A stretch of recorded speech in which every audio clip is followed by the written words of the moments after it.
Back in May, we identified several different anomalies within the soil that appeared to be burials. So after documenting those, we worked with the state to receive a permit to actually remove and excavate the burials. So we are systematically excavating those burials now after receiving that permit. That's what you can kind of see behind me now. We're currently working on one of the identified burials. This step requires really intensive and careful excavation. Everything is done by hand. It's done with small tools such as hand trowels. We often use small wooden tools as well when we get down to the human remains. Here we are working on documenting everything in order to preserve the data.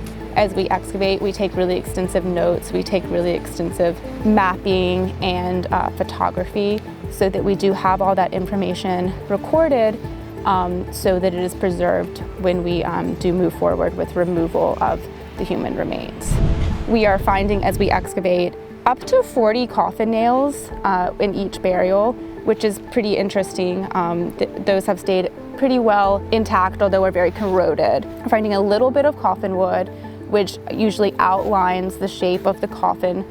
And we are finding some human remains. So currently we're looking more along the lines of 13 burials. Once we've excavated down to exposing each individual in each burial, we will be very carefully removing each bone associated with the individual in that burial until we can permanently rebury these individuals once all burials have been excavated and once a finalized reburial plan has been determined. We have been working very closely with several descendants of the individuals who owned this property during the time that the cemetery was active.